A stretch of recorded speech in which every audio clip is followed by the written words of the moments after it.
Olá, gente, tudo bem? Hoje eu gostaria de falar com vocês, né, sobre a importância de prestar atenção em eventos, fenômenos que estão a ocorrer e que muitas vezes passam despercebidos, apesar de serem de fundamental importância. Tá? Estou falando aqui, vou dar um exemplo nesse exato momento do que está ocorrendo nas nossas fronteiras e que aparece pouquíssimo na mídia. Pouca gente do Brasil sabe o que está acontecendo. Quando eu digo pouca gente, eu não estou me referindo às massas, às multidões. Isso aí é o pessoal que, né, não vai saber mesmo as coisas importantes da sociedade, né, os grandes eventos que acontecem ali, as placas tectônicas da política e do mercado. Estamos falando aqui de grupos, né, mais seletos de pessoas que trabalham, né, com informações, né, trabalham baseadas em estarem bem informadas, né, o trabalho depende da boa informação e que muitas vezes não sabem, não entendem, não compreendem ou sequer estão informados de eventos que estão acontecendo, são importantes e impactam na área de trabalho e na vida delas. Né? Eu vou dar esse exemplo. Né? E não aparece muito no jornal, não é que não aparece, aparece aqui ou acolá. No curso que se encerra hoje as inscrições, um curso de risco político, análise de mercado, que eu dou aí online, e tenho divulgado aí nas redes sociais nos últimos dias, eu ensino justamente a aprender a ler, né, os jornais, as notícias, né, que nos chegam todos os dias, porque muitas vezes uma notícia que nós lemos há 15 dias atrás se conecta com algo que surgiu no jornal hoje, e você precisa ligar os pontos. Né? E no curso eu falo sobre isso. Né? Prestar atenção em vários sinais emitidos, né, na mídia, porque a mídia reporta o fato ocorrido do dia. Só que esses fatos muitas vezes se ligam com outros fatos. É essa a importância da análise que eu ensino a fazer no curso. Né? Não vou entrar muito spoiler aqui, porque a ideia aqui não é fazer o curso aqui no canal do YouTube, hein, gente? Mas é importante fazer isso, porque por várias notícias que eu li, né, eu comecei a perceber, fazer uma ligação de certos pontos entre as coisas que estão acontecendo. E no que eu estou me referindo aqui? Lembra lá atrás, quando houve a crise dos presídios em Manaus, né, com a facção lá, a Família do Norte, que matou 50 rivais do PCC, o PCC e o Comando Vermelho deixaram de ser instituições, facções criminosas locais, né, de São Paulo e Rio de Janeiro, respectivamente, e passaram a ter uma escala nacional e internacional, né, conexões internacionais. O PCC já está muito forte dentro do Paraguai, por exemplo, e ambos, PCC e Comando Vermelho, estão cada vez mais fortes no Amazonas e no norte do país. É o caso também lá no Pará, enfim. E por que isso? Né? Por que essas facções querem ir para o norte do Brasil? Obviamente, a rota da cocaína colombiana. Né? Bom, vocês sabem que eu vivi na Venezuela de 2012 a 2015, trabalhando como pesquisador e formulador de políticas públicas de cooperação bilateral entre Brasil e Venezuela, ainda antes da crise, no iníciozinho da crise venezuelana. Né? E lá naquela época, um dos estudos que eu fazia de inteligência para a Assessoria Internacional da Presidência da República do Brasil e também meus colegas contrapartes no Itamaraty, dizia respeito justamente a um envolvimento, né, do governo venezuelano, né, com uma rota nova do narcotráfico internacional que havia surgido por dentro da Venezuela a partir do governo Chávez, ainda antes do Maduro, no início do governo Chávez, lá nos anos 2000. Por quê? Porque a ascensão de Chávez, veja só, gente, o que é que tem a ver isso com a rebelião no presídio, morte no Amazonas, né, e problemas dentro do Brasil recentemente. Olha ligar os pontos, olha pegar as informações, tanto de jornal, quanto de pesquisa, quanto de conhecimento de leitura, tudo isso, para fazer uma análise que vai no longo prazo. Né? Então, lá atrás, tinha estudado isso, né, buscado informações, feito pesquisas sobre esse tema dentro da Venezuela. Olha só, o governo Chávez, o Chávez foi eleito em 1999. Né? Em 2000, os Estados Unidos lançam o Plano Colômbia, né? Governo ainda Bush, né? George Bush filho, né? E o Plano Colômbia era um plano de erradicar as grandes facções, as grandes guerrilhas colombianas, como as Farc-LN, que estavam envolvidas com o narcotráfico internacional de drogas, principalmente a cocaína. O governo americano começa a bombardear posições das guerrilhas, né, e isso com o apoio colombiano. Né? Então, Colômbia e os Estados Unidos fizeram esse plano Colômbia, e os Estados Unidos envia muitas tropas americanas, muitos equipamentos, inclusive bombardeia com caças, né, aviões de guerra, né, as posições das guerrilhas colombianas.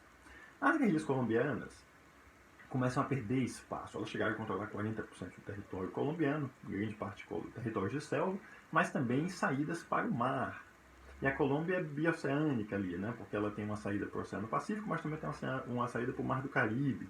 Então, estrategicamente, a Colômbia é fantástica do ponto de vista logístico, né, para a distribuição das drogas por várias rotas. Então, as guerrilhas perderam as saídas para o mar pelo avanço, né, das tropas regulares do exército colombiano com apoio dos Estados Unidos. E as guerrilhas ficaram cada vez mais espremidas numa região de selva que tem uma fronteira com a Venezuela. Isso se dá no começo do governo Chávez. E o governo Chávez, por várias razões, né, ali no início, começa ou as forças armadas bolivarianas, né, do país, né, da Venezuela, começaram também a manter contato com aquelas guerrilhas que começaram a entrar no território venezuelano. As guerrilhas estavam desesperadas por uma nova rota.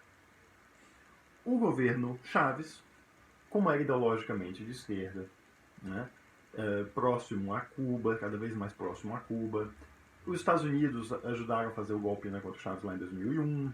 Então, o Chávez tinha uma intriga ali com os Estados Unidos, não gostava da ideia dos Estados Unidos bombardeando sua fronteira, né, regiões perto de sua fronteira.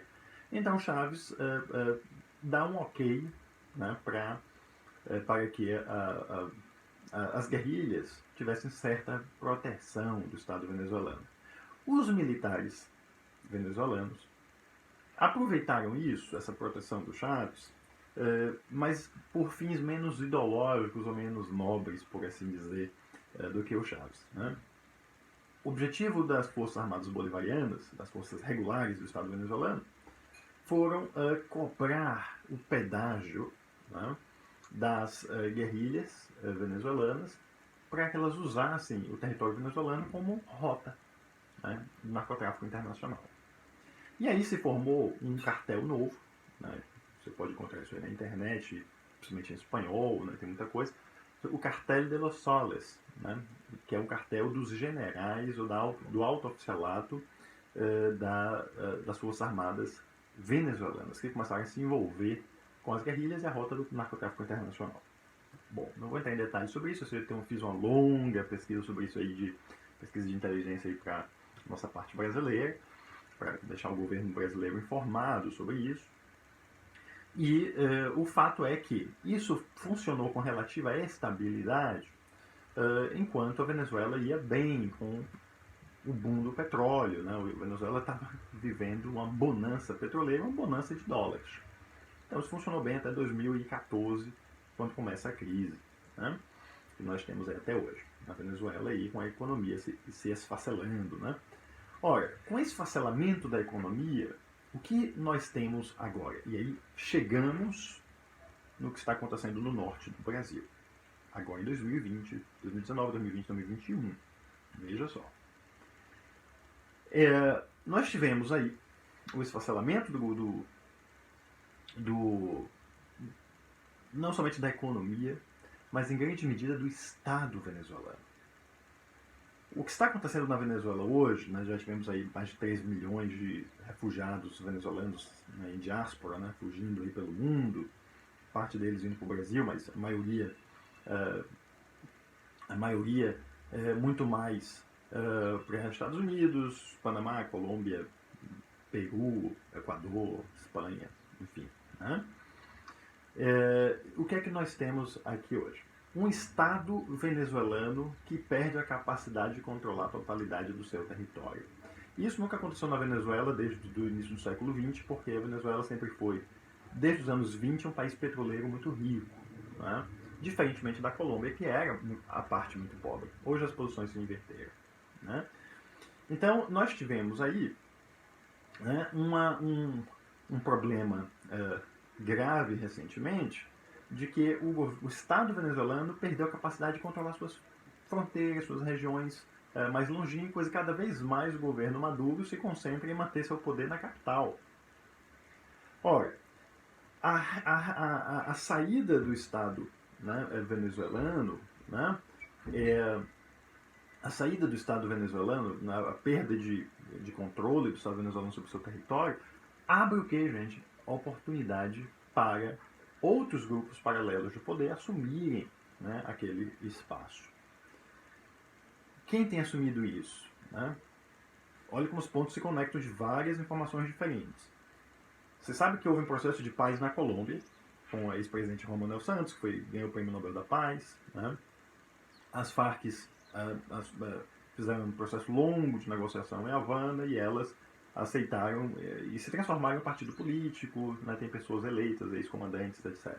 Mas uma parte das Farc se recusou e recentemente, né, uma parte das Farc em 2019 decidiram voltar à selva, voltar às armas.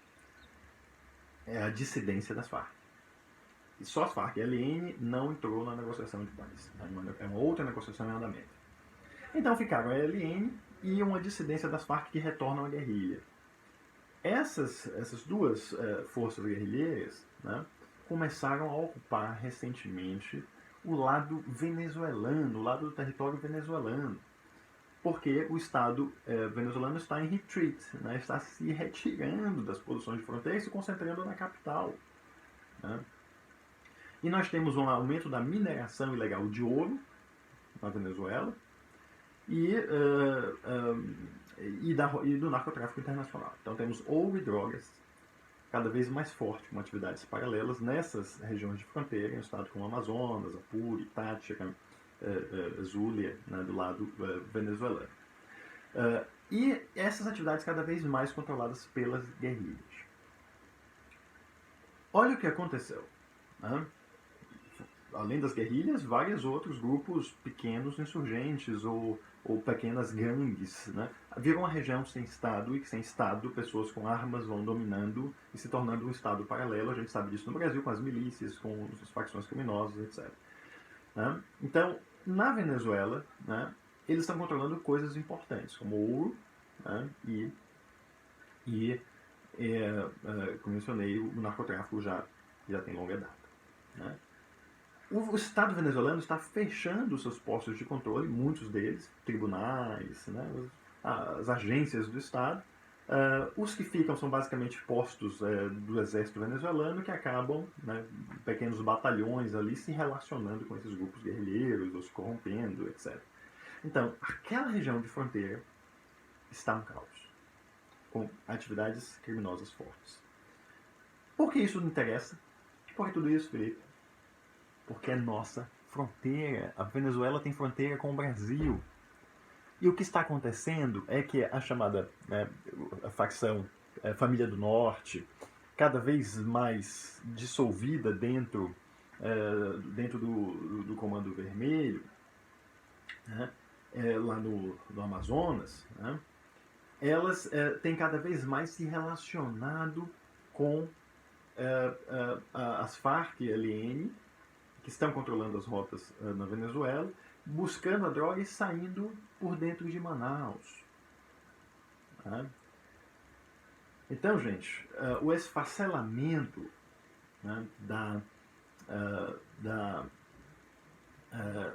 do Estado venezuelano, a entrada das guerrilhas colombianas em território venezuelano tem tudo a ver com a nova oportunidade de expansão das facções, das maiores facções do Brasil, Comando Vermelho e PCC, disputando o controle no Amazonas, justamente pela proximidade com Colômbia e Venezuela, né, para aumentar, para expandir os seus negócios, se tornando os facilitadores, os atravessadores da droga colombiana. Ou seja, a droga colombiana passa pela Venezuela e chega no Amazonas, nas facções, aí sim que aparece no telejornal do Brasil.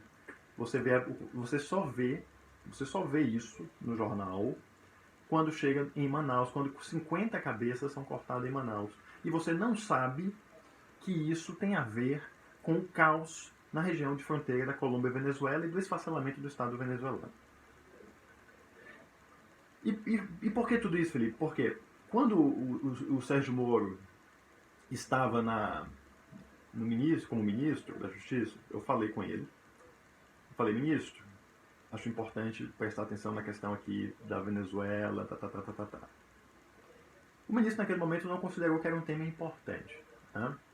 Isso acontece com frequência, gente. Autoridades, às vezes, não compreendem, né, a importância do que um assessor está falando, do que um consultor está falando, né, do que um conselheiro, né, está falando para eles.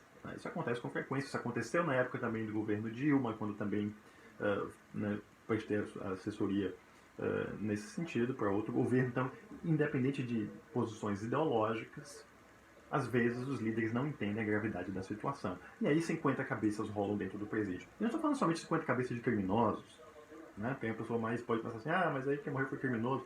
Não, Manaus está um caos.